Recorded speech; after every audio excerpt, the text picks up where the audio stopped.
नमस्कार, Takshashila PCS academy में आप लोगों का स्वागत है।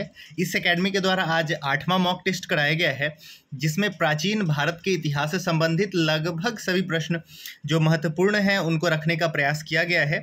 आप लोग वीडियो को कंप्लीट देखें ताकि आप लोगों को संपूर्ण लाभ मिल सके, और वीडियो अच्छा लगे तो इसको लाइक और सब्सक्राइब जरूर कर दीजिए। ठीक है, तो आज का हम लोग प्रश्न देखना प्रारंभ करते हैं। पहला प्रश्न है कि ताम्रपाषाण काल में महाराष्ट्र के लोग मृतकों के शरीर को फर्श के नीचे किस तरफ रखकर दफनाते थे। बहुत इंपॉर्टेंट क्वेश्चन है, और यहाँ पे ये क्वेश्चन जैसे आपसे क्वेश्चन पूछा भी जा सकता है कि ताम्रपाषाण काल में, यहाँ पे जगह का नाम महाराष्ट्र लिख दिया है, लेकिन कभी कभी पश्चिम भारत लिख देगा, तो घबराइएगा नहीं। महाराष्ट्र जो है भारत के पश्चिमी क्षेत्र में पड़ता है।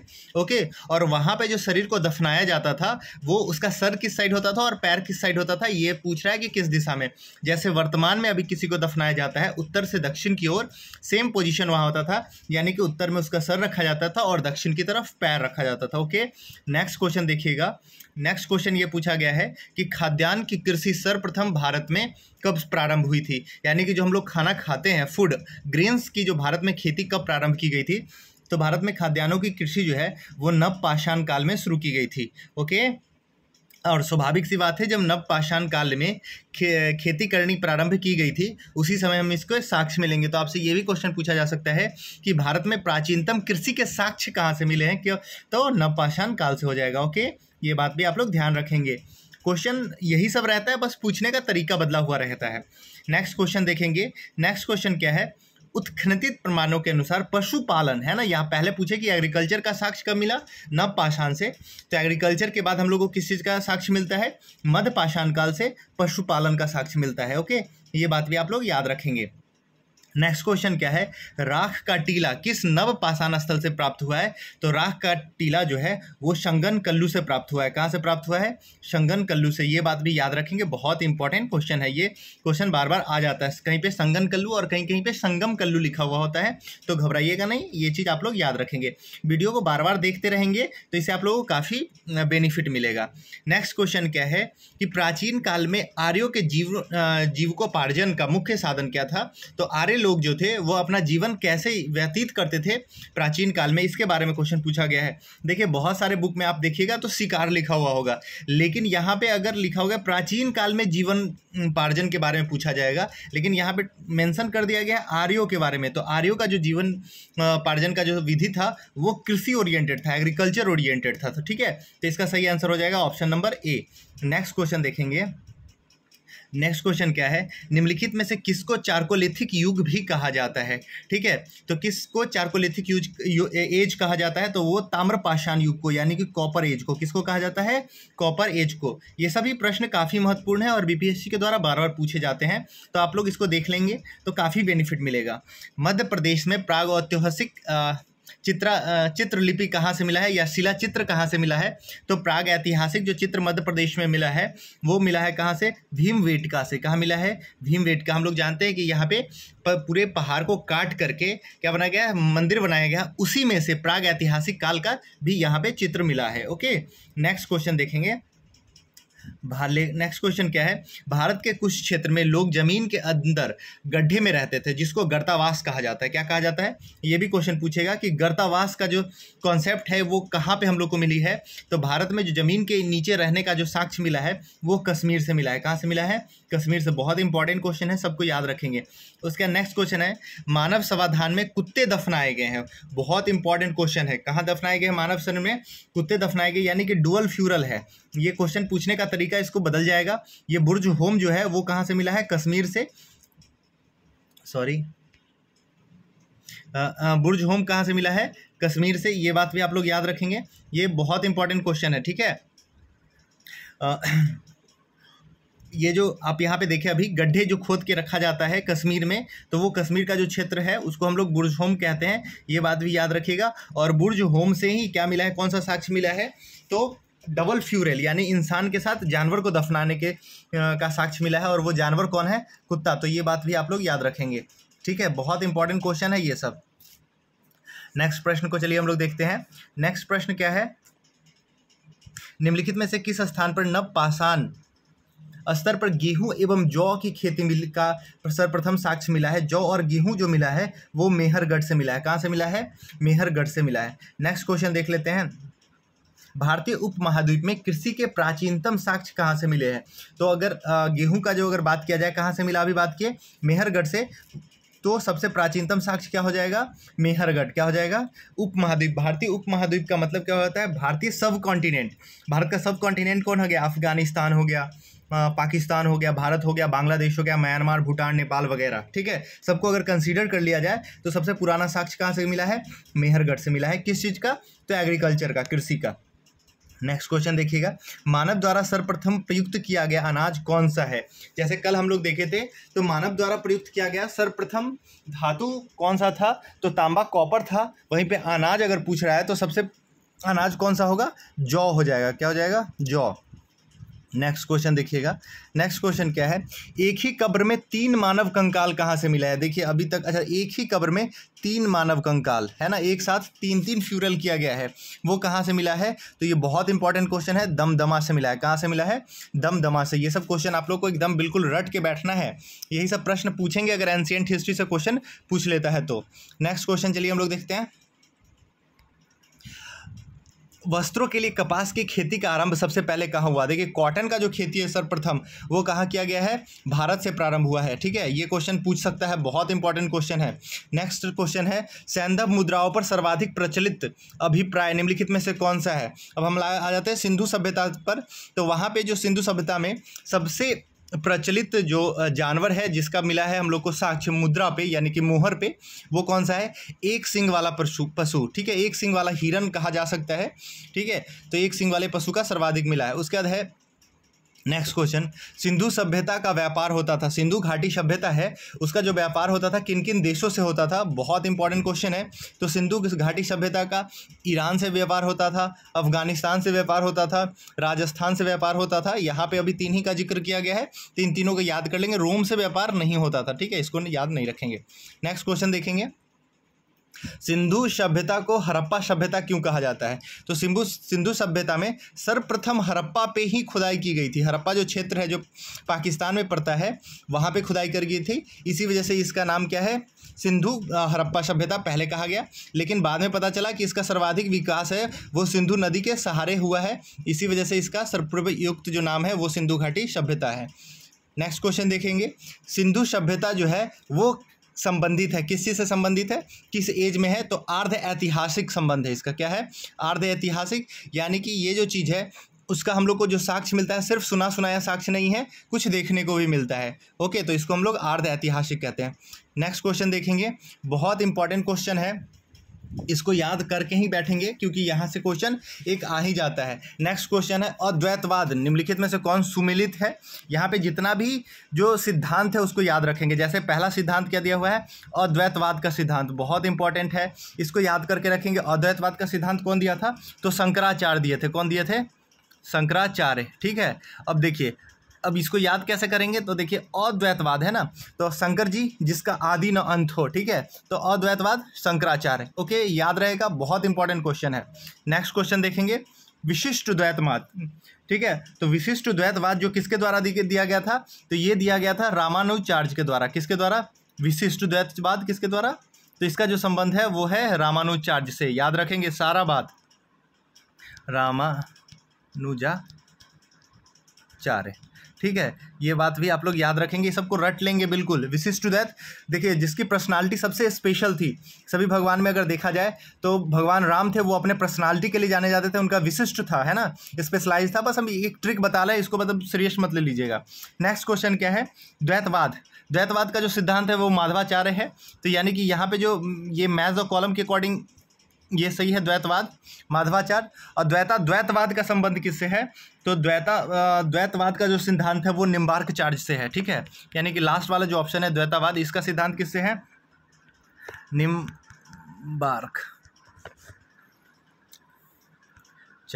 ठीक है, तो ये बात भी आप लोग याद रखेंगे, बहुत इंपॉर्टेंट है। और शायद एक ही द्वैतवाद और बच जाता है, कौन है? जिसका शुद्ध द्वैतवाद बल्लभाचार्य। ठीक है, यहाँ पे लिखा हुआ नहीं है, तो ये बल्लभाचार्य जो है वो किससे है? तो शुद्ध द्वैतवाद है ना, शुद्ध द्वैतवाद। ठीक है, ये बात भी आप लोग याद कर लेंगे। 5 है थ्योरी इनके बारे में, और पांचों थ्योरी को अगर आप लोग याद कर लेंगे तो काफ़ी अच्छा रहेगा। यहाँ से एक प्रश्न आ जाते हैं लगभग एग्जाम में। नेक्स्ट क्वेश्चन क्या है, सिंधु घाटी सभ्यता में संस्कृति वैदिक सभ्यता से भिन्न थी, क्यों? सिंधु घाटी की जो सभ्यता है वो हमारा जो वैदिक कल्चर था उससे डिफरेंट कैसे है, तो इसके पीछे क्या कारण है? तो देखिए, वैदिक कल्चर जो था वो ग्रामीण था, जबकि सिंधु घाटी सभ्यता शहरी है। तो ये बात बिल्कुल सही लिखा हुआ है। इसके पास चित्रीय लिपि थी, जबकि वैदिक सभ्यता के पास लिखित सभ्यता थी, है ना, उसमें लिखा हुआ सब कुछ है, जबकि इसके पास चित्रित थी। ये भी इसके पास लोहे और रक्षा शास्त्रों का ज्ञान का अभाव था। यह देखिए अभाव, यानी कि सिंधु घाटी सभ्यता थी, उनके पास लोहे का अभी तक कोई साक्ष्य नहीं मिला है। तांबा का साक्ष्य मिला है, चांदी का साक्ष्य मिला है। क्वेश्चन भी पूछा जा सकता है कि भारत में सर्वाधिक सबसे पहले चांदी का साक्ष्य कहाँ से मिला है, तो सिंधु घाटी सभ्यता से मिला है।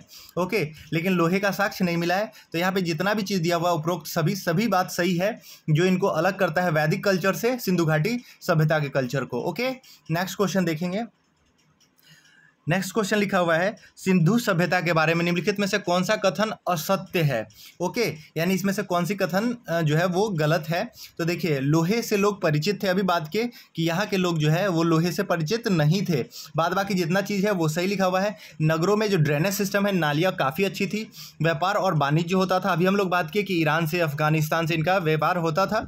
और ये लोग मातृ देवी की उपासना करते थे। ये तीनों स्टेटमेंट सही है।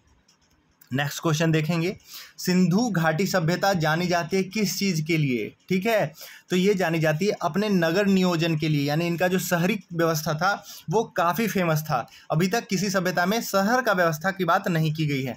नेक्स्ट क्वेश्चन क्या है, लिखा हुआ है, निम्नलिखित में से किस पशुओं की आकृति जो मोहर पर मिली है, जिससे ज्ञात होता है कि सिंधु घाटी सभ्यता का मेसोपोटामिया के मध्य, यानी कि ईरान के बीच, जो मेसोपोटामिया सबसे पुरानी सभ्यता जिसको हम लोग कहते हैं मेसोपोटामिया की सभ्यता के मध्य व्यापारिक संबंध था। ठीक है, तो ये मिला है बैल वाला मोहर। कौन सा मोहर मिला है? बैल वाला मोहर, जो मेसोपोटामिया की सभ्यता में भी पाया गया है। यानी कि इससे क्या पता चलता है कि सिंधु घाटी की सभ्यता के लोग जो है वो मेसोपोटामिया की सभ्यता में जाते थे, वहाँ अपना इंट्रोडक्शन देते थे इस मोहर से कि ये मेरा है वहाँ का, जैसे ID कार्ड वर्तमान में यूज होता है।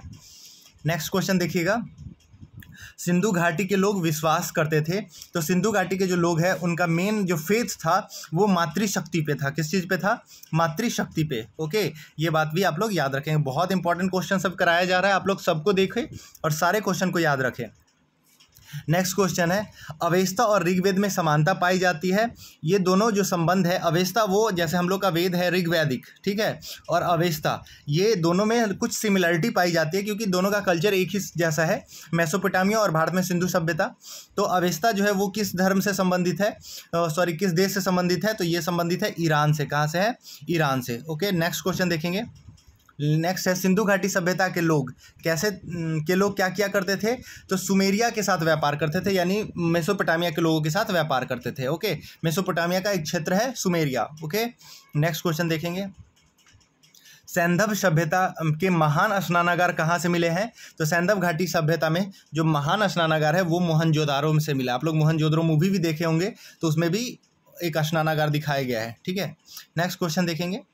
नेक्स्ट क्वेश्चन क्या है, निम्नलिखित स्थानों में से किस स्थान पर सिंधु घाटी सभ्यता के संबंध में वृषभ मुद्रा यानी कि वैल वाली मुद्रा कहाँ से मिली है? बहुत इंपॉर्टेंट क्वेश्चन है, एकदम बिल्कुल रट के रहेंगे।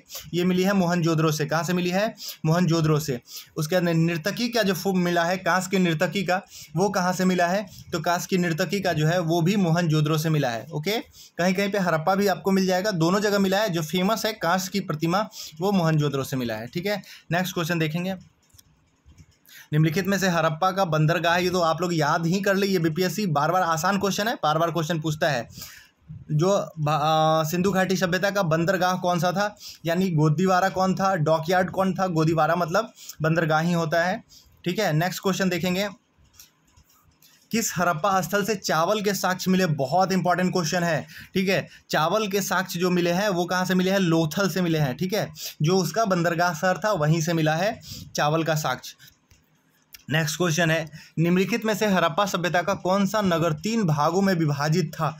यहाँ पे जितना भी प्रश्न हम दे रहे हैं सारे को रटें, बिल्कुल रट जाएं, 3 बार 4 बार देखें और याद कर ले, ऐसा शहर जो 3 भागों में विभाजित था, उच्च श्रेणी, मध्य श्रेणी और निम्न श्रेणी। ठीक है, ये शहर कौन सा था? तो धौलावीरा। कौन है? धौलावीरा।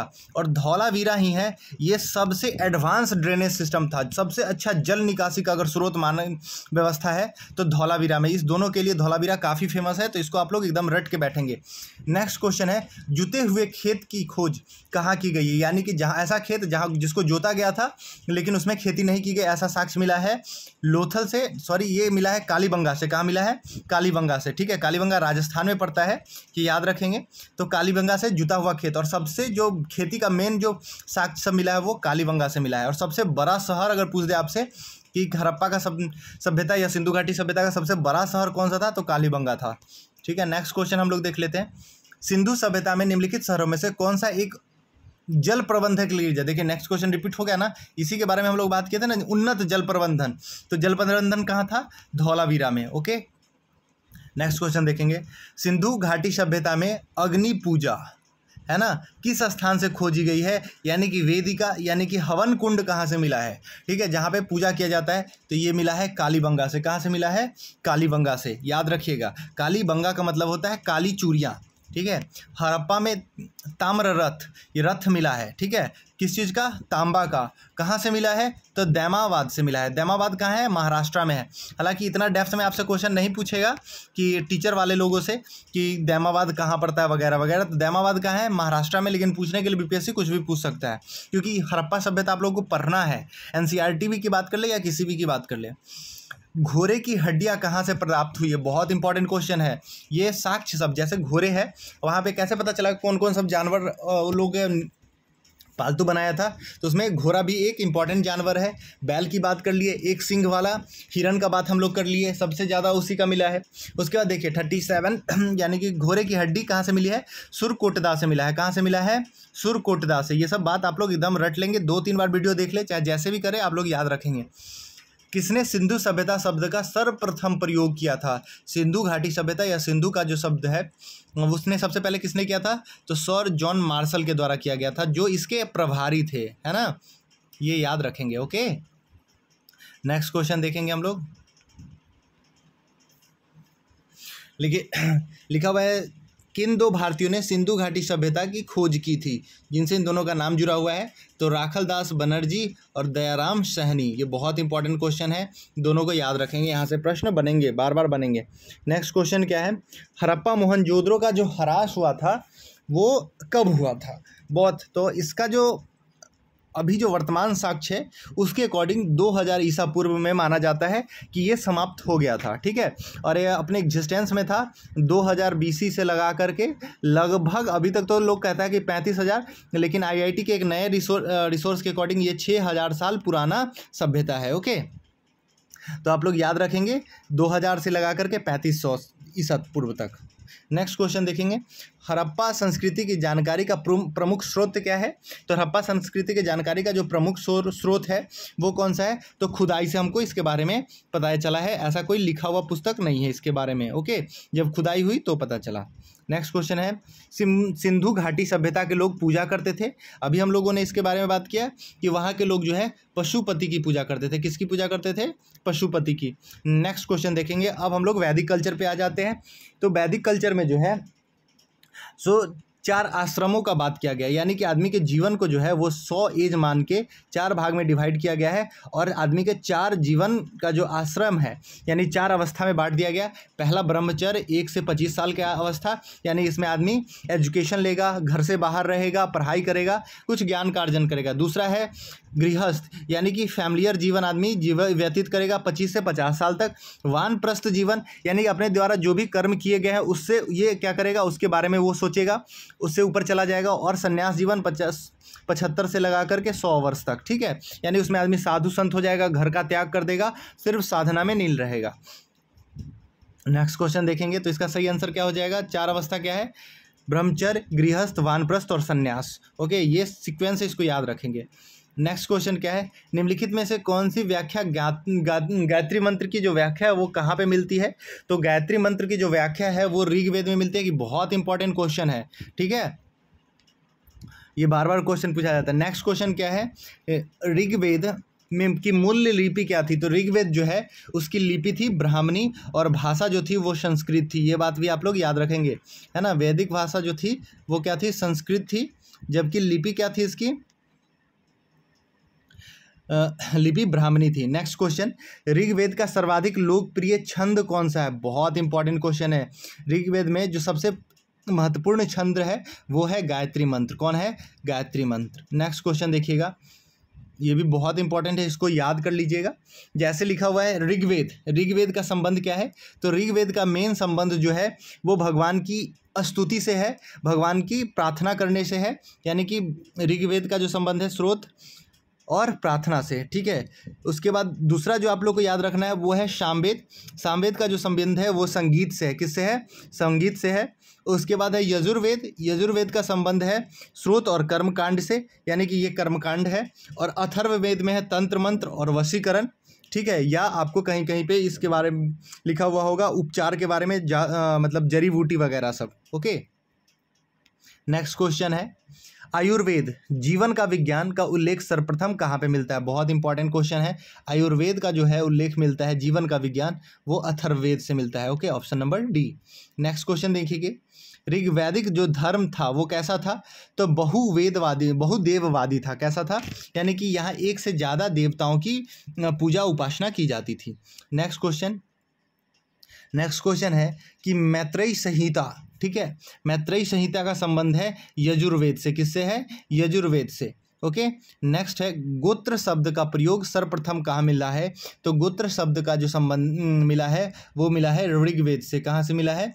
ऋग्वेद से। बहुत इंपॉर्टेंट क्वेश्चन है, इसको याद कर लीजिएगा। और गोत्र का जो व्यवस्था है वो दूसरा से लगा करके 7वां मंडल तक है, ठीक है। हम लोग को पता है कि ऋग्वेद में कितना मंडल है? तो टोटल 10 मंडल है। ओके, नेक्स्ट क्वेश्चन, ऋग्वेद के किस मंडल को वंश मंडल, देखिए क्वेश्चन आ ही गया, वंश मंडल या गोत्र मंडल कहा जाता है, ठीक है। वंश मंडल या गोत्र मंडल कहा जाता है, बहुत इंपॉर्टेंट। तभी बात की कि दूसरा से लगा करके सप्तम मंडल को ये कहा जाता है। नेक्स्ट क्वेश्चन देखिएगा, ऋग्वेद में सर्वाधिक संख्या में मंत्र किसके लिए उल्लेखित है? तो ऋग्वेद में सर्वाधिक मंत्र है वो इंद्र के लिए है। किसके लिए है? इंद्र के लिए है। लेकिन यहाँ ऑप्शन इंद्र नहीं है, तो दूसरा नंबर पे होगा अग्नि। कौन है? अग्नि के लिए, ठीक है। बहुत इंपॉर्टेंट क्वेश्चन है, 10 राजाओं का युद्ध जो हुआ था जिसमें भरतों के पुरोहित कौन थे, है ना। 10 राजा और भरत के बीच में, राजा भरत और 10 अलग अलग राजाओं के बीच में युद्ध हुआ था जिसमें राजा भरत जीत गए थे। ये किस, तो राजा भरत के जो पुरोहित थे उनका नाम क्या है? वशिष्ठ। क्या नाम है? वशिष्ठ। नेक्स्ट क्वेश्चन देखेंगे, लिखा हुआ है कि छंदोग उपनिषद का संबंध किस वेद की शाखा से है? तो छंदोग उपनिषद का जो संबंध है वो है सामवेद से। किससे है? सामवेद से। नेक्स्ट क्वेश्चन देखेंगे, ऋग्वेद का कौन सा मंडल सोम को समर्पित है? बहुत इंपॉर्टेंट क्वेश्चन है। तो ऋग्वेद का जो 9वां मंडल है वो सोम को समर्पित है, ठीक है।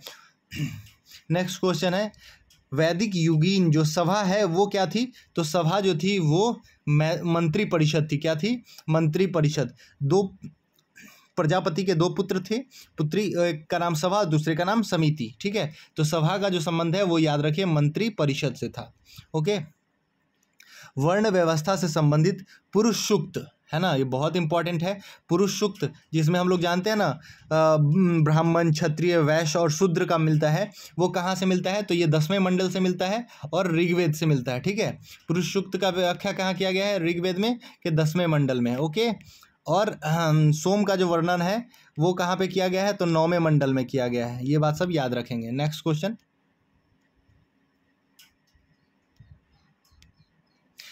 क्वेश्चन, ऋग्वेद में कितनी ऋचाएं हैं? तो 1028 ऋचाएं हैं। नेक्स्ट क्वेश्चन है कि वैदिक काल में ग्राम का जो मुखिया होता है उसको क्या हम लोग कहते थे? बहुत इंपॉर्टेंट क्वेश्चन है, छोटा छोटा क्वेश्चन आपसे पूछा जाता है। उसको कहते थे ग्रामणी। क्या कहते थे? ग्रामणी। नेक्स्ट क्वेश्चन देखिएगा, यहाँ से क्वेश्चन बन सकता है और पूछा ही गया, बीपीएससी के द्वारा बार बार ये क्वेश्चन पूछा गया है, ठीक है। तो इसको भी आप लोग याद रखेंगे। क्या है क्वेश्चन? तो सरस्वती नदी, परुष्णी नदी, शत्रुधि नदी और विपाशा नदी का जो वर्तमान में नाम है वो आप लोग याद कर दीजिए। तो सरस्वती जो नदी है उसका जो नाम है वो उसका सबसे फेमस नाम है सुप्रभा। क्या नाम है? सुप्रभा, ठीक है। ये नाम आप लोग याद रखेंगे, सरस्वती नदी का पुराना नाम। एक नाम है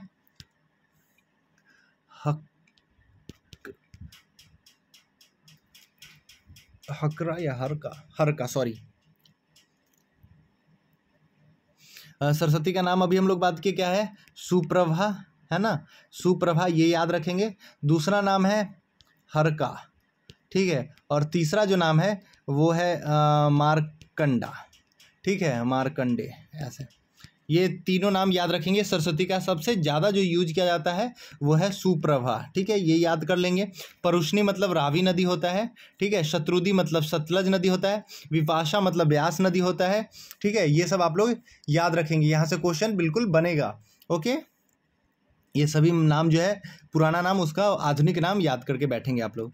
नेक्स्ट क्वेश्चन क्या है, ऋग वैदिक काल में निष्क किस अंग का आभूषण था। देखिए सीधा क्वेश्चन पूछेगा कि ऋग वैदिक काल में निष्क किसको कहा जाता था, तो आभूषण को कहा जाता था। किसको कहा जाता था, आभूषण को। और ये जो स्वर्ण आभूषण होता था, किस चीज़ का, सोने की आभूषण, और निष्क पहना कहा जाता था, तो गले में।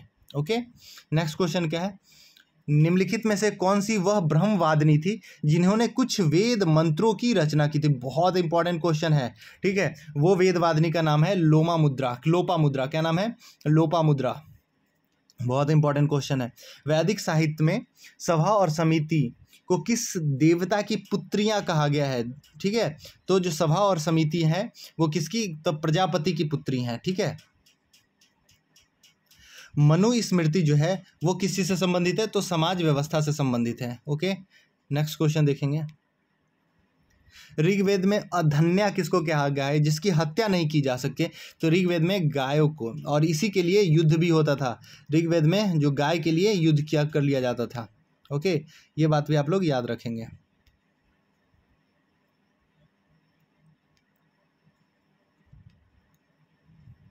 निम्नलिखित में से वैदिक देवता, कौन से वैदिक देवता हैं जिनको देवताओं का पुरोहित कहा गया है ना, देवताओं का जो पंडित किन को कहा गया है, तो बृहस्पति भगवान को कहा गया है। किसको कहा गया है, बृहस्पति भगवान को।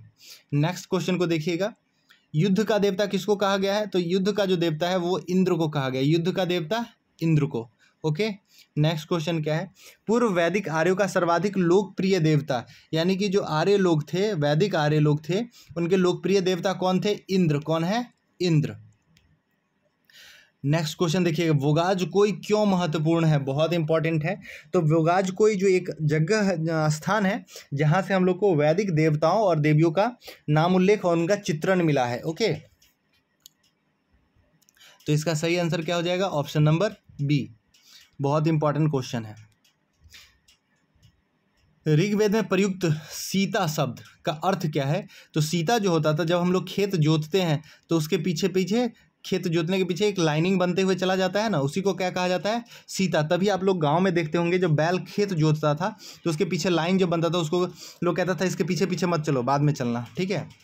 नेक्स्ट क्वेश्चन देखेंगे, होता या होत्री शब्द किसके लिए प्रयोग किया गया है, तो होता और होत्री जो होता है वो ऋग्वेद में देवताओं के आवाहन, यानी ऋग्वेद का जो उच्चारण करने वाला होता था उसको कहा जाता था होता या होत्री, ठीक है, ये बात आप लोग याद रखेंगे। नेक्स्ट क्वेश्चन क्या है, अधर्वयु, बहुत इंपॉर्टेंट क्वेश्चन है।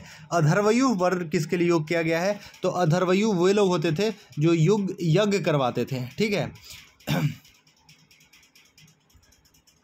द्विज किसे कहा गया है, तो ब्राह्मण, क्षत्रिय और वैश्य को क्या कहा गया है, द्विज कहा गया है। उसके बाद देवत्रयी किसको कहा गया है, तो देव, तो ये याद रखिएगा, वेदत्रयी है ना, या देवत्रयी किसको कहा गया है, तो ऋग्वेद, यजुर्वेद और अथर्ववेद को वेदत्रयी कहा गया है। यानी कि 3 वेद जो इंपॉर्टेंट वेद है उसमें कौन है, ऋग्वेद, यजुर्वेद और अथर्ववेद, इसमें सामवेद को हटा दिया गया है।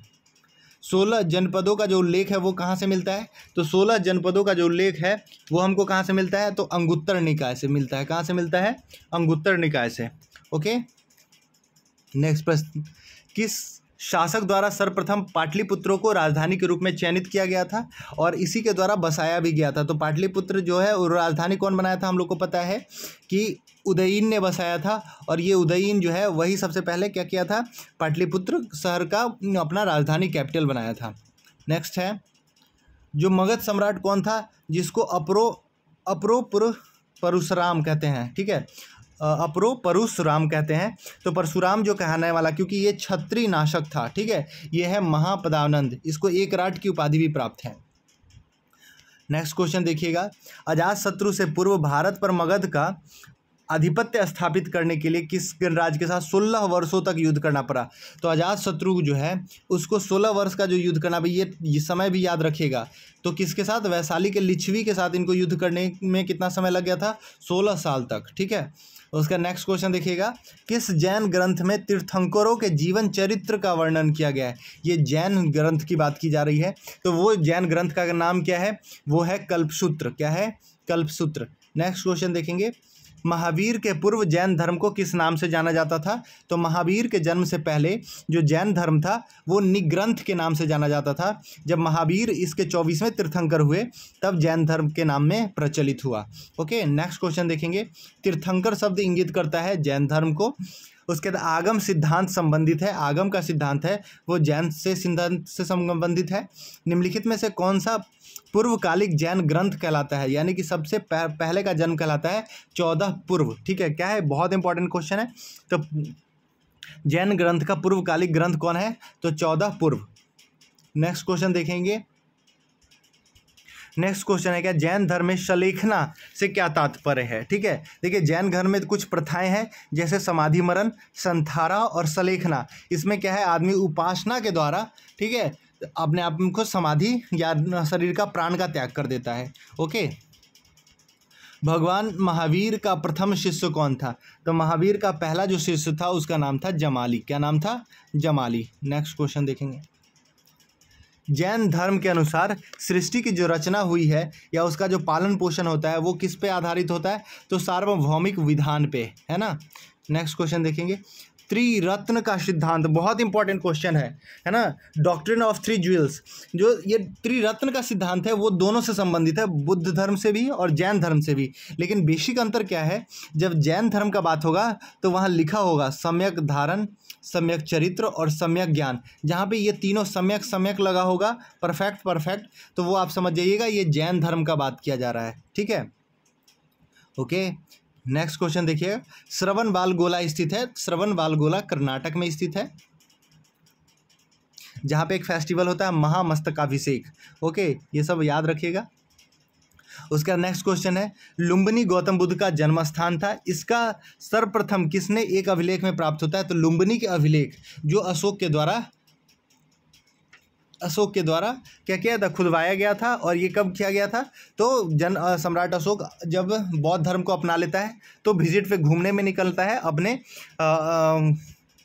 राजगद्दी के संभालने के 20 साल बाद।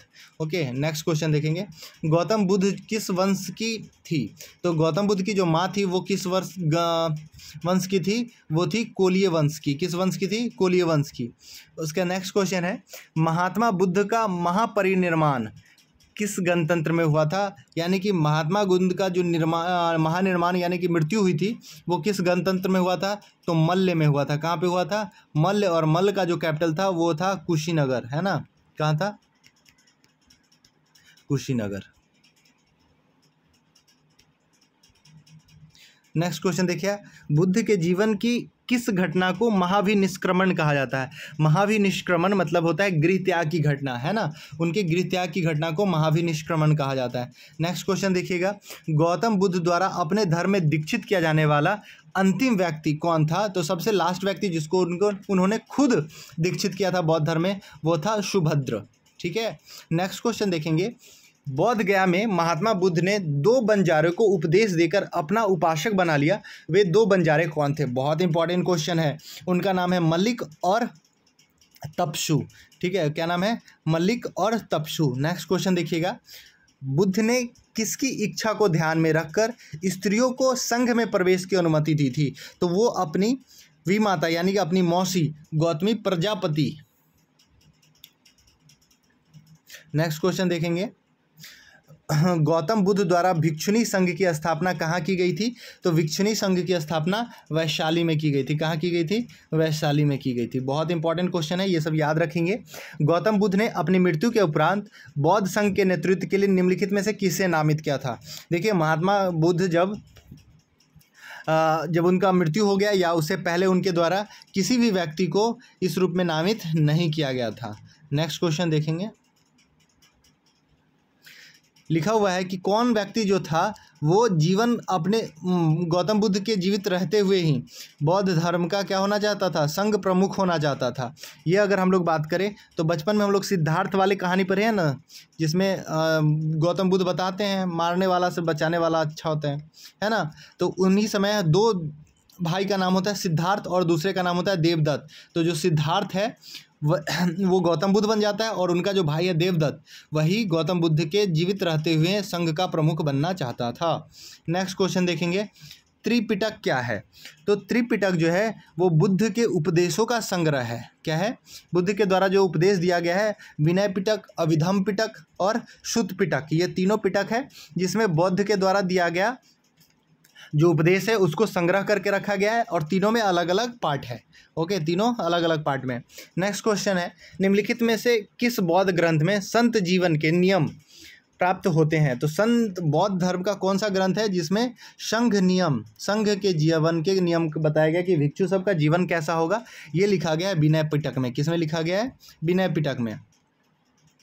नेक्स्ट क्वेश्चन क्या है, बौद्ध साहित्य में महात्मा बुद्ध ने नैतिक सिद्धांत कहाँ पे दिया है? तो बहुत अभी बात की ना, 3 पिटक है, विनय पिटक, दूसरा है शुद्ध पिटक और तीसरा पिटक है अभिधम पिटक। तो नैतिक सिद्धांत का जो बात किया गया है वो शुद्ध पिटक में किया गया है। किसमें किया गया है? शुद्ध पिटक में। नेक्स्ट क्वेश्चन देखेंगे, बौद्ध ग्रंथ में मिलिंद पन्हो किस हिंद यवन शासक पर प्रकाश डालता है? बहुत इंपॉर्टेंट क्वेश्चन है। ये जो राजा मिलिंद है, ठीक है, वो यूनान का राजा है जिसका नाम क्या है? मिंडार। क्या है? मिंडार, ठीक है। और ये जो बात करता है किस भिक्षु से? तो नागार्जुन से बात करता है। ओके, ये बात भी आप लोग याद रखेंगे। नेक्स्ट क्वेश्चन है मिलिंद पन्हो राजा मिलिंद तथा बौद्ध भिक्षु के मध्य संबंध के रूप में है। वह बौद्ध भिक्षु कौन है? तो अभी बात की कि वो बौद्ध भिक्षु है नागार्जुन। नेक्स्ट क्वेश्चन देखिएगा, प्रथम बौद्ध संगीति कहाँ हुआ था? तो हम लोग जानते हैं पहला बौद्ध संगीति हुआ था राजगीर में। कहाँ हुआ था? राजगीर या राजगृह में। नेक्स्ट क्वेश्चन है, प्रथम बौद्ध संगीति का आयोजन हुआ था। तो ये जो पहला बौद्ध संगीति का आयोजन हुआ था अजातशत्रु के समय में। ओके, नेक्स्ट क्वेश्चन है, बुद्ध की मृत्यु के पश्चात बौद्ध संगीति की अध्यक्षता किसके द्वारा? जैसे पहला बौद्ध संगीति हुआ था, जब महात्मा बुद्ध जब मर गए थे तब इसकी अध्यक्षता किया गया था महाकश्यप के द्वारा। किसके द्वारा किया गया था? महाकश्यप के द्वारा। नेक्स्ट क्वेश्चन देखेंगे, तृतीय बौद्ध संगीति की अध्यक्षता किसके द्वारा की गई थी? बहुत इंपॉर्टेंट क्वेश्चन है। तृतीय बौद्ध संगीति अशोक के समय में हुआ था। इसकी अध्यक्षता मोगलीपुत्र कृष्ण ने की थी और ये जो हुआ था पाटलिपुत्र या पटना में हुआ था। ओके, उसके लिखा हुआ है द्वितीय बौद्ध समिति का आयोजन कहाँ किया गया था? तो द्वितीय बौद्ध समिति कालाशोक के समय में वैशाली में हुआ था। कहाँ हुआ था? वैशाली में। ठीक है, तीसरा क्वेश्चन देखेंगे, कश्मीर में कनिष्क के शासनकाल में जो बौद्ध संगीति आयोजित किया गया था उसकी अध्यक्षता, देखिए कश्मीर में यानी कि चौथा बौद्ध संगीति आयोजित किया गया था। इसकी अध्यक्षता जो है वो किया गया था वसुमित्र के द्वारा। किसके द्वारा? और इसके उपाध्यक्ष थे नागार्जुन। ठीक है, कभी कभी अध्यक्ष और उपाध्यक्ष दोनों पूछ लेता है। नेक्स्ट क्वेश्चन देखेंगे, सप्तकर्णी गुफा जो है, ये सप्तकर्णी गुफा कहाँ है? राजगीर में। और इसी गुफा में पहला बौद्ध संगीति है वो देवी देवताओं के पूजा से संबंधित है। ठीक है, यानी कि मूर्ति पूजन से संबंधित है। नेक्स्ट क्वेश्चन क्या है? नेक्स्ट क्वेश्चन, निम्नलिखित में से कौन से शून्यवाद के व्याख्याकार हैं? तो शून्यवाद के जो व्याख्याकार हैं उनका नाम है नागार्जुन। कौन है? नागार्जुन। ओके, नेक्स्ट क्वेश्चन देखिएगा, माध्यमिक दर्शन का प्रेरणता था, यानी कि जो माध्यमिक दर्शन है वो किसके द्वारा दिया गया था? वो नागार्जुन के द्वारा ही दिया गया था।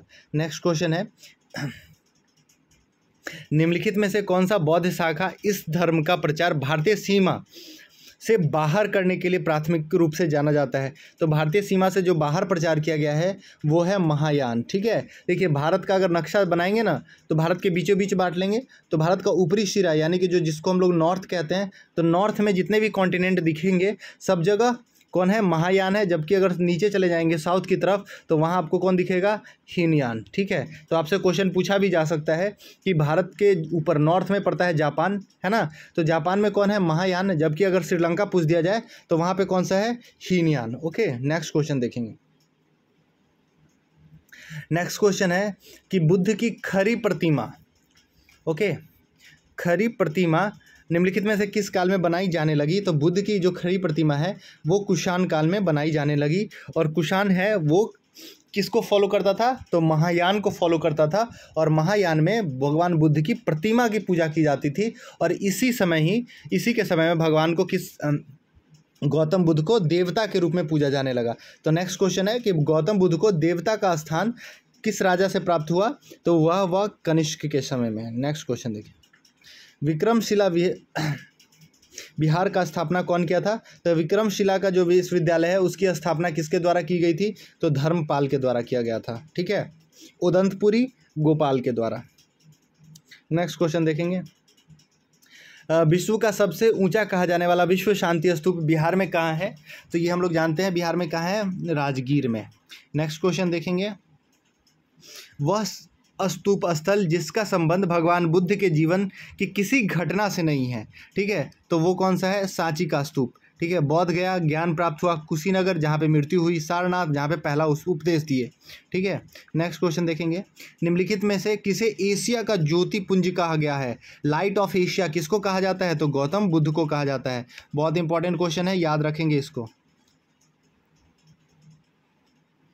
नेक्स्ट क्वेश्चन देखिएगा, गौतम बुद्ध के समय का प्रसिद्ध वैद्य जीवक है ना, गौतम बुद्ध के समय में एक फेमस वैद्य जी थे जिनका नाम है जीवक, वो किसके दरबार में रहा करते थे? तो वो रहते थे प्रसेनजीत। और प्रसेनजीत जो है वो सेम एज मेट था किसके? गौतम बुद्ध के। और इनका काफ़ी ज़्यादा संबंध रहा था गौतम बुद्ध के साथ। ओके, नेक्स्ट क्वेश्चन देखिएगा, बोध गया में बोधि वृक्ष अपने किस वंश की पीढ़ी का है? तो अपने 5वें पीढ़ी का है। ओके, नेक्स्ट क्वेश्चन, बौद्ध धर्म में त्रिरत्न का सिद्धांत आ गया ना, यहाँ पे त्रिरत्न है ना, जो अगर सम्यक ज्ञान, सम्यक चरित्र और सम्यक धारण का बात किया जाए तो वो जैन से होता है, जबकि बुद्धिज्म में क्या होता है? बुद्ध, धम्म और संघ, ये त्रिरत्न। सीधा अगर त्रिरत्न क्या इंगित करता है या किस धर्म से? तो बौद्ध धर्म। लेकिन बुद्ध, सम्यक चरित्र, सम्यक धारण वगैरह अगर क्वेश्चन दे दे तो जैन मार्क आइएगा। उसके लिखा, बुद्ध द्वारा रूपांतरित निम्नलिखित व्यक्तियों में से कौन सा अंतिम था? तो अभी हम लोग ये क्वेश्चन के बारे में बात किए थे इससे पहले, सुभद्र था। नेक्स्ट क्वेश्चन देखेंगे, न्याय दर्शन के संस्थापक कौन थे? बहुत इंपॉर्टेंट है, न्याय दर्शन के जो संस्थापक है वो कौन है? गौतम ऋषि। कौन है? गौतम। अशोक का रुमेनदेही स्तंभ संबंधित है, अशोक का जो रुमेनदेही स्तंभ है वो किस चीज़ से संबंधित है? तो भगवान बुद्ध के जन्म से। ठीक है, किससे है? भगवान बुद्ध के जन्म से। ये हम लोग जानते हैं। रुमेनदेही कहाँ पड़ता है? नेपाल में पड़ता है। और यहीं पे भगवान बुद्ध का क्या हुआ था? जन्म हुआ था। नेक्स्ट क्वेश्चन देखेंगे, निम्नलिखित में से किस अभिलेख में अशोक ने करों की कुछ रियायतों की बात की गई है, करों में कुछ रिलैक्सेशन देने की बात की है? तो वो क्या है? भगवान बुद्ध के जन्म स्थान वाले शिलालेख यानी कि लुम्बिनी स्तंभ से। कहाँ से किया है? लुम्बिनी स्तंभ से। नेक्स्ट क्वेश्चन देखेंगे, अशोक ने अपने किस शासकीय वर्ष में लुम्बिनी की यात्रा की? तो अभी हम लोग बात किए थे, सम्राट अशोक अपने राज्याभिषेक के 20वें वर्ष में गया था। ब्राह्मणी लिपि को पढ़ने में सर्वप्रथम किसने पढ़ा था? तो सर्वप्रथम जेम्स प्रिंसेप। और ब्राह्मणी लिपि किससे संबंधित है? तो ब्राह्मणी लिपि है वो है सम्राट अशोक के शिलालेख से संबंधित। देवनाम प्रिय की उपाधि कौन धारण किया हुआ था? तो सम्राट अशोक। नेक्स्ट क्वेश्चन देखेंगे, तीर्थ यात्रा के समय सम्राट अशोक जिन स्थानों पर गया उनके मार्ग का अनुगमन कीजिए। यानी कि जो सम्राट अशोक है जब वो भ्रमण करने निकला अपने 20वें वर्ष राज्याभिषेक के, तो कौन कौन से जगह से होते गया उसके सीक्वेंस को देखना है। तो वो सबसे पहले कहाँ जाता है? बहुत इंपॉर्टेंट क्वेश्चन है। तो सबसे पहले वो जाता है गया। कहाँ जाता है? गया। ठीक है, उसके बाद गया में क्या हुआ था? ज्ञान प्राप्त हुआ था। उसके बाद इनकी जो मृत्यु हुई थी वहाँ दूसरे जगह पे जाता है यानी कि कुशीनगर जाता है। कहाँ जाता है? कुशीनगर। ओके, फिर कहाँ जाता है? कुशीनगर से जाता है लुम्बिनी जहाँ उनकी मृत्यु हुई, जहाँ उनका जन्म हुआ था। उसके बाद लुम्बिनी से कहाँ जाता है? कपिलवस्तु। कहाँ जाता है? कपिलवस्तु।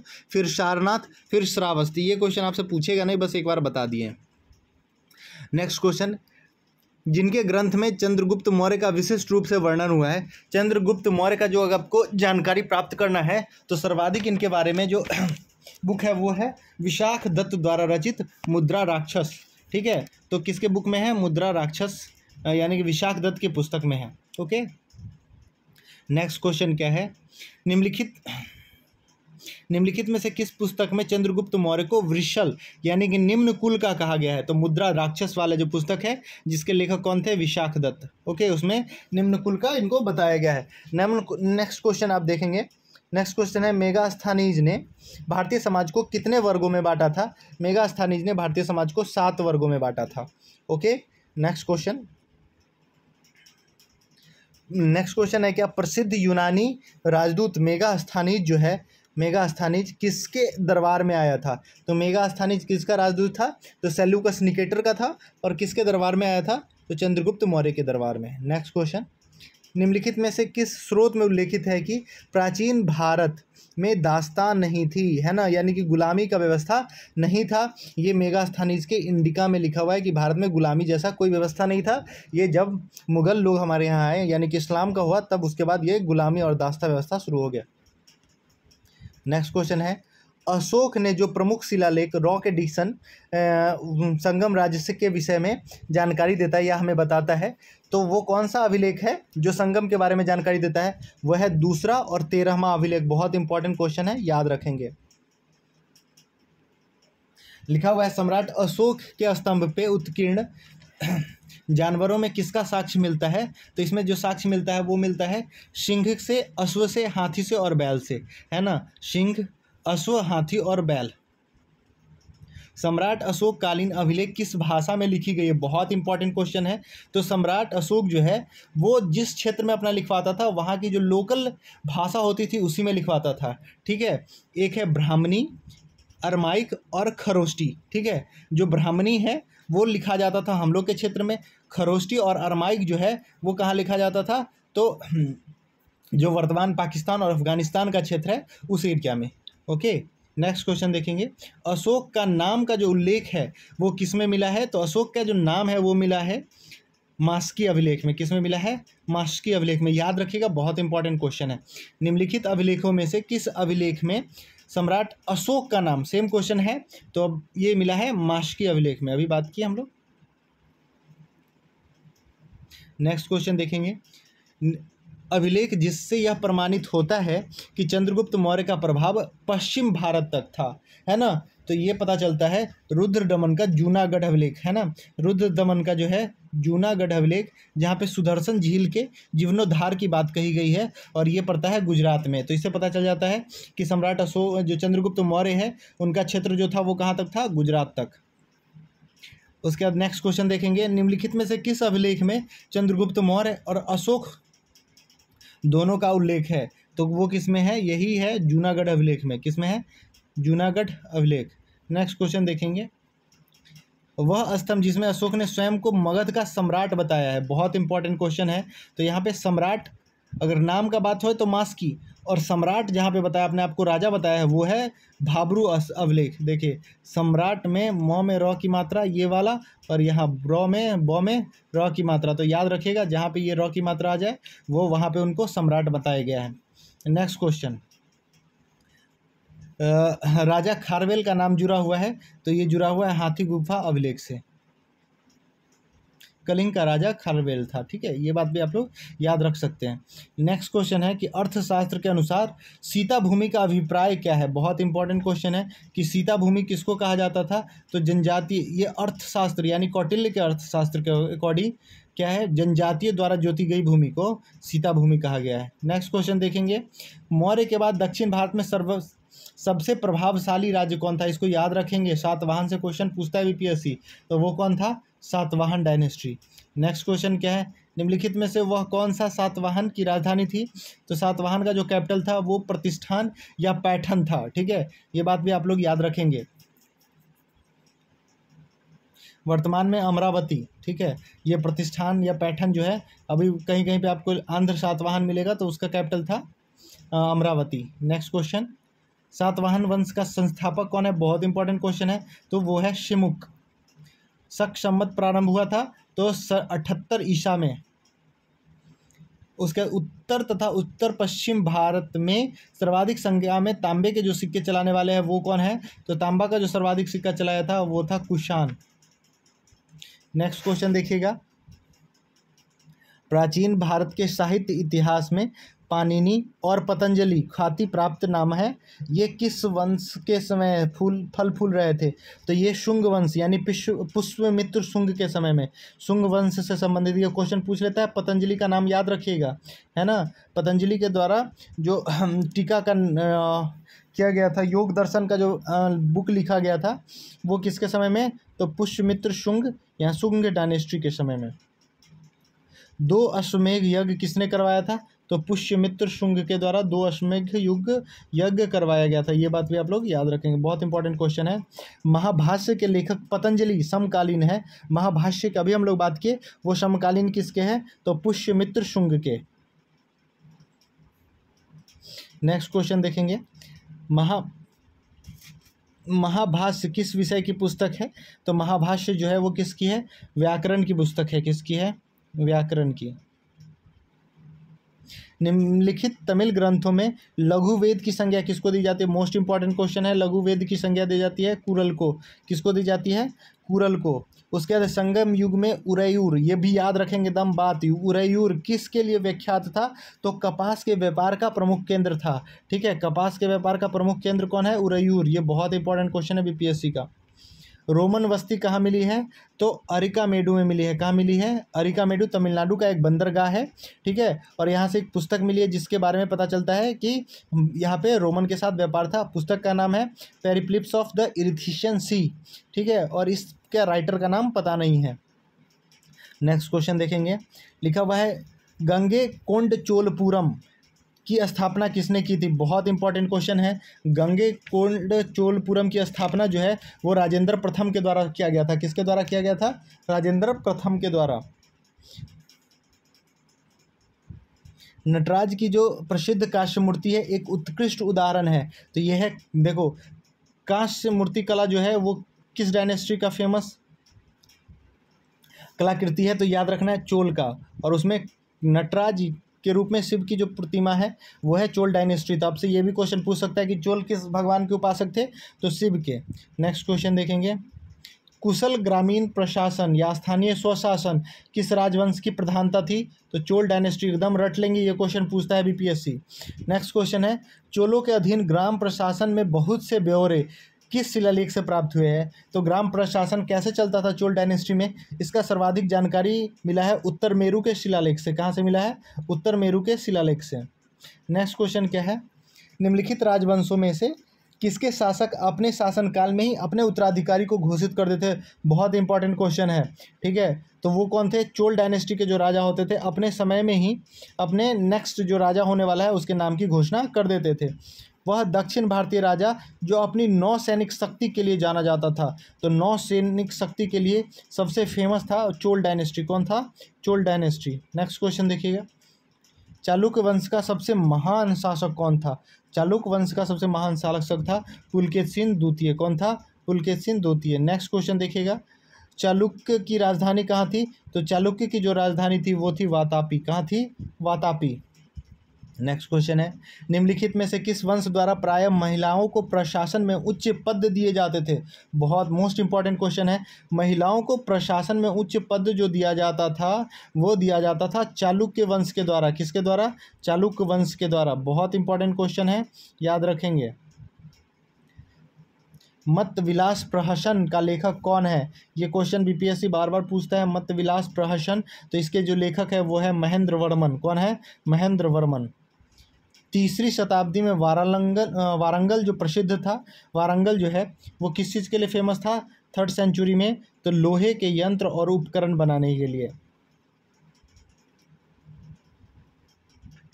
लिखा हुआ है, प्राचीन भारत में व्यापारियों के जो निगम होते थे उसको किस नाम से जाना जाता था? बहुत इंपॉर्टेंट क्वेश्चन है। तो उसको जाना जाता था मणिग्राम के रूप से। किस रूप से जाना जाता था? मणिग्राम से। उसके नेक्स्ट क्वेश्चन देखेंगे कि कालिदास के नाम का उल्लेख किस में हुआ है? तो एहोल के उत्कीर्ण से हुआ है। ठीक है ना, एहोल प्रशस्ति से हुआ है। नेक्स्ट क्वेश्चन देखेंगे, एहोल अभिलेख निम्नलिखित में से किस एक कृति की विवरण देता है? बहुत इंपॉर्टेंट क्वेश्चन है, इसको भी याद रखेंगे। एहोल प्रशस्ति का संबंध है पुलकेशिन द्वितीय से। ओके,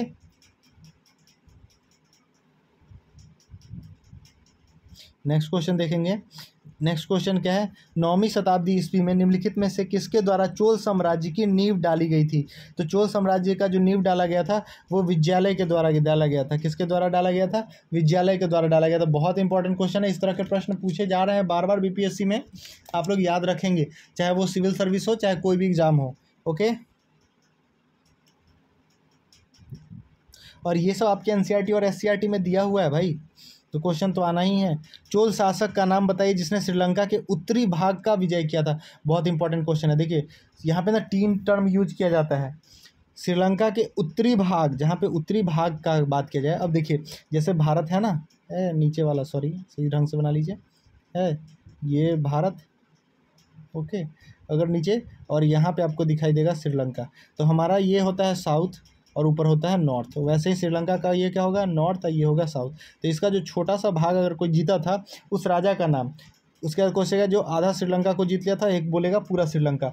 तो छोटा सा भाग जीतने वाले का नाम क्या है? तो पहले राजा उनका नाम क्या है जो नेवी एस्टेब्लिश किए थे? राजा राज ने। कौन है? जो उत्तर का छोटा भाग जीत लेते हैं वो है राजा राज। ठीक है, तो राजा राज जो है वो चोल डायनेस्टी में नौसेना का एस्टेब्लिश करते हैं और श्रीलंका के उत्तरी भाग, जबकि राजेंद्र प्रथम जो है वो आधा श्रीलंका जीत लेते हैं, जबकि कुलोत्तुंग जो है वो क्या करता है? पूरे श्रीलंका को विजित कर लेता है। ओके, तो ये बात भी आप लोग याद रखेंगे। नेक्स्ट क्वेश्चन देखेंगे तो श्रीलंका का उत्तरी भाग विजय करने वाला कौन है? तो राज प्रथम।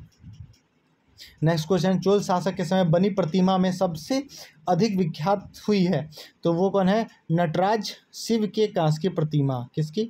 नटराज शिव के कांस की प्रतिमा। नेक्स्ट क्वेश्चन देखेंगे कि किस चोल राजा ने जल सेना ना प्रारंभ किया था? अभी हम लोग बात किए, तो वो कौन था? राज प्रथम। यही जल सेना प्रारंभ करते हैं और श्रीलंका के उत्तरी भाग को जीत लेते हैं। नेक्स्ट क्वेश्चन है, कांची का विख्यात कैलाशनाथ मंदिर का किसने बनवाया था? बहुत इंपॉर्टेंट क्वेश्चन है। जो कैलाशनाथ मंदिर है उसका निर्माण कौन करवाया है? तो नरसिंह वर्मन द्वितीय के द्वारा करवाया गया। किसके द्वारा? नरसिंह वर्मन द्वितीय के द्वारा। चोल राज्य में कुर्रम क्या होता था? तो चोल राज्य में जो होता था ग्राम सभा को कुर्रम कहा जाता था। उसके बाद मिताक्षरा पुस्तक किस विषय से संबंधित है?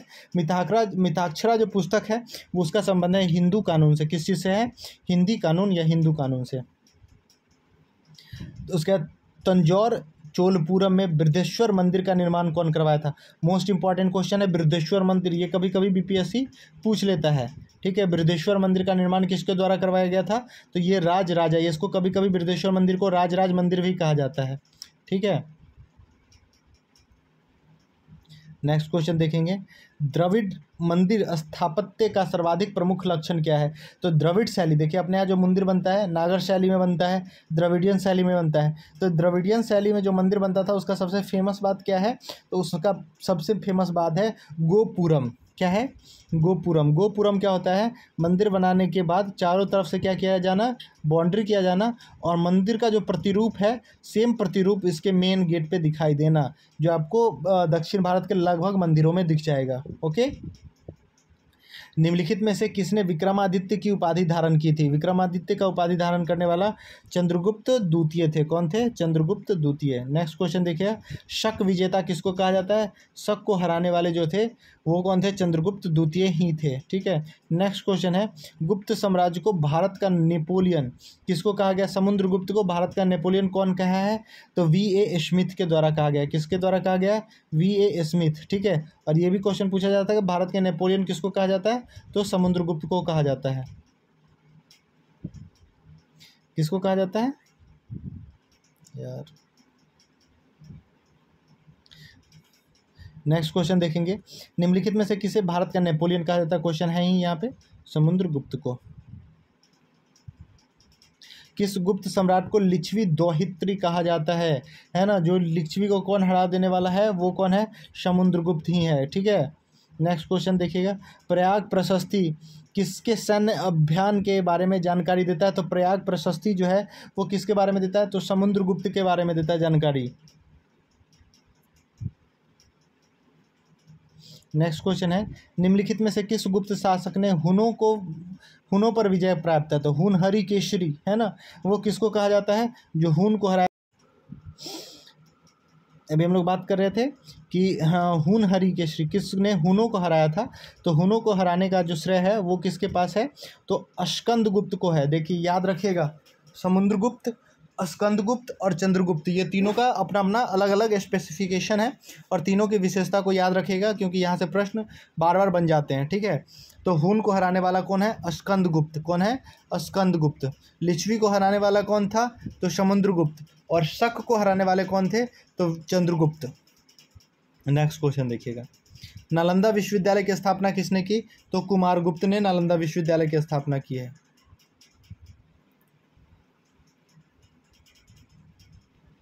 उसके लिए क्वेश्चन है, फाहियान की यात्रा का विवरण का किस नाम से जाना जाता है। फाहियान की यात्रा का जो विवरण है वो शियुकी के नाम से जाना जाता है। ठीक है, ये याद रखिएगा।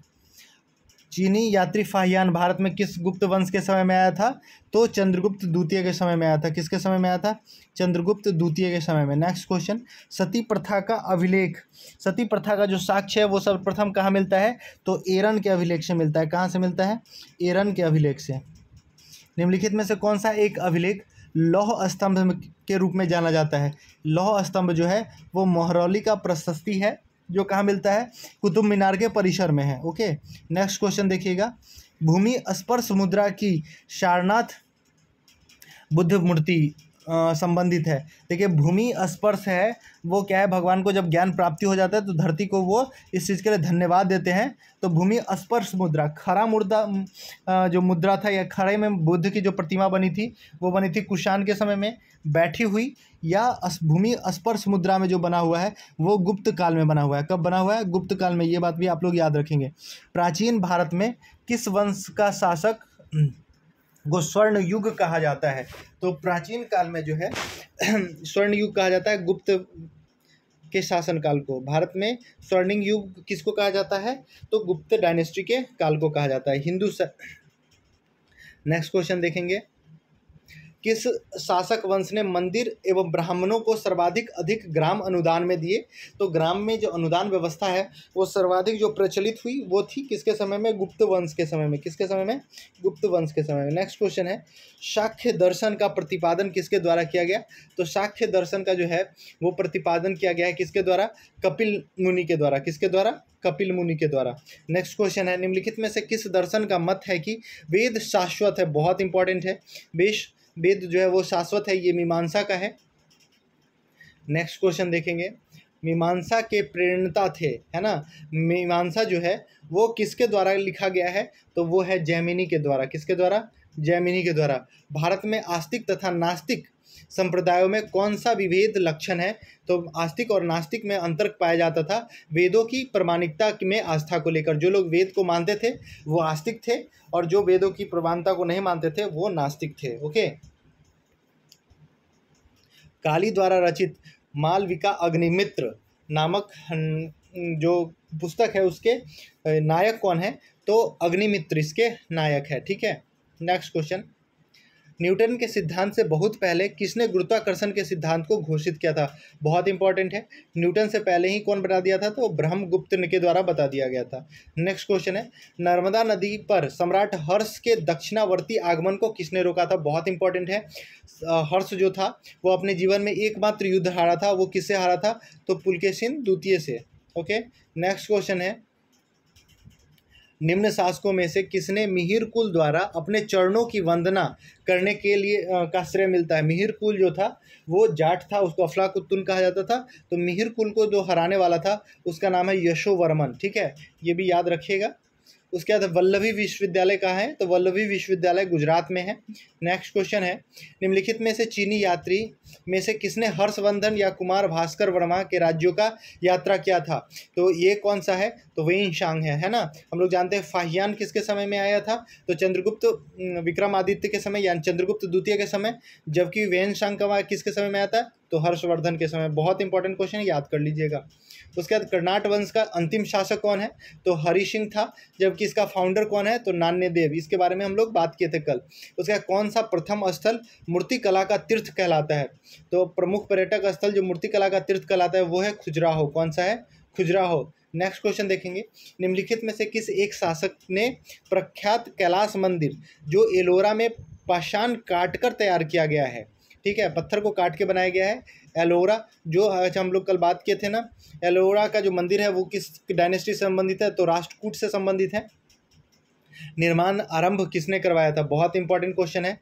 तो किसने करवाया था एलोरा के मंदिर का निर्माण, तो कृष्ण प्रथम ने करवाया था। उसके बाद है मीनाक्षी मंदिर कहाँ है, तो मीनाक्षी मंदिर जो है वो है मदुरई में। नेक्स्ट क्वेश्चन है गांधार शैली जो है, जो गांधार शैली है वो भारत और यूनानियों कला का मिक्सचर है। ठीक है, नेक्स्ट क्वेश्चन है भारत में सबसे बड़ा बौद्ध स्तूप कहाँ मिलता है, तो भारत में सबसे बड़ा जो बौद्ध स्तूप है वो है सांची में। दिलवारा का जैन मंदिर जो है वो माउंट आबू पर्वत पे है। कहाँ है, माउंट आबू पर्वत पे, ये अरावली का सबसे ऊंचा चोटी है। नेक्स्ट क्वेश्चन क्या है, उड़ीसा में कोणार्क मंदिर का निर्माण किसने करवाया था, तो उड़ीसा के कोणार्क मंदिर का निर्माण जो है राजा नरसिंह देव के द्वारा करवाया गया है। किसके द्वारा, राजा नरसिंह देव के। और कोणार्क मंदिर जो है उसको किस नाम से जाना जाता है, तो सूर्य मंदिर या ब्लैक पेगोडा के नाम से। नेक्स्ट क्वेश्चन देखेंगे, भारत में सांस्कृतिक इतिहास के संदर्भ में पंचायतन शब्द का संबंध किससे है, तो पंचायतन जो है वो है मंदिर रचना शैली। क्या है, मंदिर रचना शैली। नेक्स्ट क्वेश्चन क्या है, द्रविड़ शैली के मंदिरों में गोपुरम से तात्पर्य है। गोपुरम अभी हम लोग बात किए कि तोरण के ऊपर बने अलंकृत बहुमंजिले भवन है। ठीक है, तोरण मतलब होता है बाउंड्री। ठीक है, नेक्स्ट क्वेश्चन, श्रवण बालगोला में गोमतेश्वर की मूर्ति का निर्माण किसने करवाया था, तो श्रवण बालगोला में गोमतेश्वर की मूर्ति का निर्माण जो है चामुंड राय के द्वारा करवाया गया था। किसके द्वारा करवाया गया था, चामुंड राय के द्वारा। नेक्स्ट क्वेश्चन है, निम्नलिखित में से कौन गुफा त्रिमूर्ति के लिए जाना जाता है, बहुत इंपॉर्टेंट क्वेश्चन है। त्रिमूर्ति के लिए जाना जाता है एलिफेंटा गुफा, है ना, एलिफेंटा हाथी, ओके, और हाथी का इधर कान एक और इधर भी कान, ये 3 मूर्ति हो गया। ओके, याद रखिएगा। आदिशंकर जो बाद में शंकराचार्य बने, उनका जन्म कहाँ हुआ था, तो आदिशंकर का जो जन्म हुआ था वो हुआ था केरल में। ओके, याद रखेंगे। निम्नलिखित में से किसने हिरण्यगर्भ धार्मिक कार्य करवाया था, बहुत इंपॉर्टेंट क्वेश्चन है। हिरण्यगर्भ जो धार्मिक कार्य है वो करवाया गया था दंती दुर्ग के द्वारा, हालांकि पुष्यमित्र के द्वारा भी करवाया था, ऑप्शन में नहीं है, तो दंती दुर्ग याद रखेंगे। नेक्स्ट क्वेश्चन है, रामानुजाचार्य संबंधित है, इसके बारे में अभी हम लोग बात किए। तो रामानुजाचार्य भगवान राम जो है वो उनकी क्या पर्सनालिटी है, विशेष पर्सनालिटी है, यानी कि विशिष्ट दैत्यवाद किससे संबंधित है वो। ठीक है, नेक्स्ट क्वेश्चन देखेंगे, रामानुज जो चार्य थे उनके जो अनुयायी वो किससे संबंधित थे, तो वैष्णव थे, है ना, विष्णु जी के फॉलोअर थे वो लोग। नेक्स्ट क्वेश्चन देखेंगे, द्वार समुद्र किस राजवंश की राजधानी थी, तो द्वार समुद्र जो है वो होयसल की राजधानी थी। कहाँ, किसकी राजधानी, होयसल की। पूर्व मध्य काल में राजपूतों की अवस्था में गिरावट का कारण क्या है, तो आपसी संघर्ष है, यानी कि पारस्परिक युद्ध।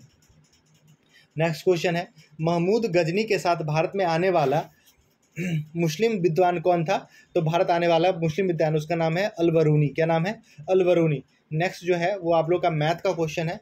मैथ का क्वेश्चन बहुत आसान है, इसके बारे में इसका हम एक स्पेशल वीडियो, डेडिकेटेड वीडियो लेते आएंगे, आप लोग उसको देख लीजिएगा, तो आप लोगों को काफ़ी बेनिफिट उससे मिल जाएगा। ठीक है, हालांकि कुछ क्वेश्चन है उसको हम बता देते हैं। देखिए लिखा हुआ है क्या है, 2 संख्याओं का अनुपात दिया हुआ है। ठीक है, 2 संख्याओं का क्या दिया हुआ है, रेशियो 2:3, और इसका मसा निकालने के लिए मसा भी दिया हुआ है ना, यानी कि महत्तम समापवर्तक होता है HCF, दिया हुआ है 8। क्या दिया हुआ है, 8, और बोलता है LCM निकालने के लिए। अगर कभी भी ऐसा क्वेश्चन दे दिया जाए कि 2 संख्याओं का अनुपात दिया हुआ हो, ओके, और महत्तम समावर्तन HCF दिया हुआ हो, तो लघुत्तम LCM आपको निकालने के लिए बोला जाए, तो ये बहुत आसान तरीका है। इसको 2 × 3 जितना है सबको गुना कर देंगे, है ना, × 8 कितना होगा, 2 × 6 8 × 6 48, 48। इसका आंसर क्या हो जाएगा, 48। ठीक है, जब भी ऐसा दिया हो 2 संख्या का अनुपात दिया हुआ हो और क्या दिया हुआ हो, मौसा दिया हुआ हो, ठीक है, तब क्या करेंगे, सबको गुना कर देंगे। मौसा क्या होता है, हमेशा सबसे छोटी संख्या जिससे सबको भाग लगा दिया जा सके। अगर लस दिया हुआ होगा तो क्या करेंगे, देख लेते हैं। नेक्स्ट क्वेश्चन, 2 संख्या,